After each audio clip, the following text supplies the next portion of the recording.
है कि झुग्गी वाले या गरीब तबके का जो लोग हैं वो केजरीवाल को वोट देते हैं, लेकिन नहीं, ये जो है ये भ्रम है। केजरीवाल जी को लोगों ने भ्रम में आकर, ग्रेटर क्लास के लोगों ने भी दिया, पढ़े लिखे लोगों ने भी दिया है।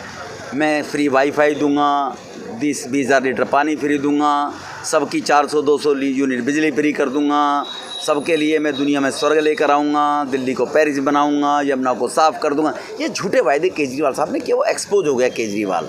ये मोदी साहब ने 2014 में कहा था मेरी सरकार गरीबों को समर्पित सरकार है, जो कहा प्रधानमंत्री बनने के बाद कहा, चुनाव से पहले कहा केजरीवाल ने, मोदी साहब ने प्रधानमंत्री बनने के बाद कहा मेरी सरकार सभी को गरीबों को समर्पित सरकार है। उसी श्रेणी के अंदर ये स्वनिधि योजना में 10,000 का लोन दिया जाता बैंकों के माध्यम से। रेहड़ी पटरी खोमचा जो लगाने वाले लोग हैं और ये रेहड़ी पटरी पर अपना गुजारा करते हैं, इनको साहूकारों के पास अब नहीं जाना पड़ेगा। साहूकारों से शोषण नहीं होगा इनका माता बहनों का। सब्जी लगाती है, कोई फेरी का काम करता है बेचारा, कोई फ्रूट बेचने का काम करते हैं, कोई चाय की दुकान करते हैं, कोई पकौड़े बेचने का काम करते हैं, तो बगैर ब्याज के 1 साल के लिए 10,000 रुपये अपना काम करें, 1 साल में पैसे लौटाने। 1 साल में पैसे लौटा दिए जाएंगे तो तुरंत इनको बैंक 20,000 रुपये देगा इनके और काम को एक्सटेंड करने के लिए। इस प्रकार से मुद्रा बैंक में जैसे मोदी सरकार ने 39,000 करोड़ लोन सैंक्शन किए हैं, 39,000 करोड़ लोन सैंक्शन किए हैं, तो वो मुद्रा बैंक में जो पढ़े लिखे लोगों को दिया 5 लाख से 50 लाख तक का। ये है 10,000 का स्वनिधि, उसका एक कैंप लगाया है। आज यहाँ पर वसंत कुंज वार्ड के अंदर ये चौथा कैंप है। 200 लोग यहाँ पर आए हैं आज ये लोन लेने के लिए स्वनिधि योजना वाला। और इसी प्रकार के हमने दक्षिणी दिल्ली के अंदर लगभग 60 कैंप लगाए हैं, लगभग 60 कैंप लगे हैं, 61वां कैंप है। तो गरीबों की सहायता के लिए, गरीबों के हेल्प के लिए मोदी जी हमको आदेश करते हैं, हम वो काम कर रहे हैं। काफ़ी भारी संख्या में महिलाएं भी आई हैं।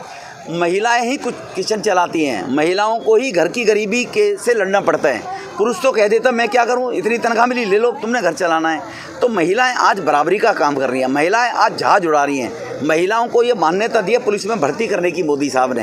तो मोदी साहब महिलाओं के प्रति 3 तलाक जो कानून आया है माता बहनों को, अब उनकी बेफिक्री के लिए आया है कि उसका पति अब रोटी जलने पर उसको 3 बार तलाक ना बोल दे।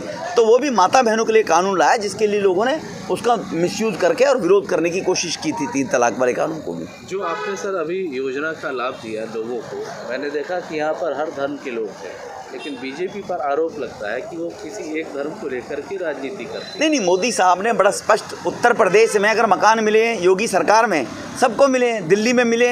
अब हमारे यहाँ 350 परिवार हैं जिनको गोविंदपुरी में 3,024 लोगों को फ्लैट मिले हैं, उनमें 350 मुस्लिम परिवार हैं। किसी के साथ तुष्टीकरण करके नहीं कहा गया। जो भारत का रहने वाला है, भारत के गीत गाता है, भारत की महिमा सुनाता है, भारत की इज्जत पे खुश होता है, तो भारत के लोग उसको गले लगाते हैं। जो भारत में वैमनस्यता फैलाने की कोशिश करता है, भारत में तुष्टीकरण करने की कोशिश करता है, उसका विरोध हमारी विचारधारा करती है केवल। लेकिन हिंदू, मुसलमान, सिख, ईसाई, ये सबका देश है। इसलिए मोदी साहब ने नारा दिया था सबका साथ, सबका विकास, सबका विश्वास और सभी का मिलकर प्रयास, तभी भारत 2047 में विकसित राष्ट्र बनेगा। क्या कहेंगे जो ये योजना चलाई जा रही है, गरीबों को कितना मदद? मैं बधाई देता हूँ वसंत कुंज के लोकप्रिय निगम पार्षद भाई जगमोहन जी को। उन्होंने स्वनिधि योजना का ये चौथा कैंप अपने कार्यालय पे लगाया है और आपने देखा कि यहाँ पे कम से कम 150 से 200 की संख्या लोन लेने वाले लोगों की थी, जो गरीब लोग हैं। जैसे सांसद जी ने अभी बताया, सांसद जी ने 4-5 लोगों को लोन के सर्टिफिकेट भी दिए, 10,000 रुपये तुरंत उनके अकाउंट में आए हैं। मैं सांसद जी का भी धन्यवाद करता हूँ कि इस प्रकार के कैंप हमारी दक्षिण दिल्ली लोकसभा के अंदर, हमारे महरौली ज़िले के अंदर सांसद जी के माध्यम से, चाहे वो विधवा के बच्चों की स्कॉलरशिप का कैंप हो, चाहे वो हैंडीकैप बच्चों का कैंप हो, हैंडीकैप के टूल्स हमारे महरौली ज़िले में कई बार कैंप लगा करके सांसद जी के माध्यम से दिलाए गए हैं। चाहे वो बच्चों के पढ़ने के लिए टैब हो, वो भी सांसद जी के माध्यम से हमारे ज़िले में कई बार दिलाए गए हैं। मैं सांसद जी का धन्यवाद करता हूँ, मोदी सरकार का धन्यवाद करता हूँ कि इस प्रकार की योजनाएं पूरे देश भर के अंदर मोदी सरकार ने 9 साल के कार्यकाल में बहुत ज़्यादा तेज़ी से चलाई है और ज़मीनी स्तर पर ये योजनाएँ पहुँची है।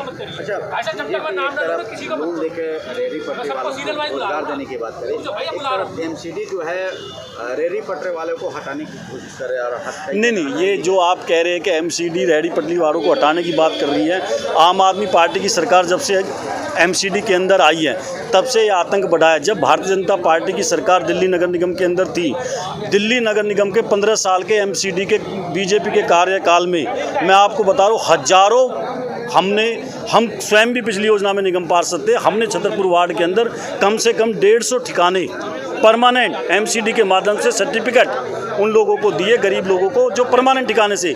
आज दिसंबर में चुनाव होकर के एमसीडी में आम आदमी पार्टी की सरकार बनी है, 8 महीने हो गए हैं, एक भी दिल्ली के अंदर ठिकाना आम आदमी पार्टी बता दे किसी गरीब को दिया गया हो तो।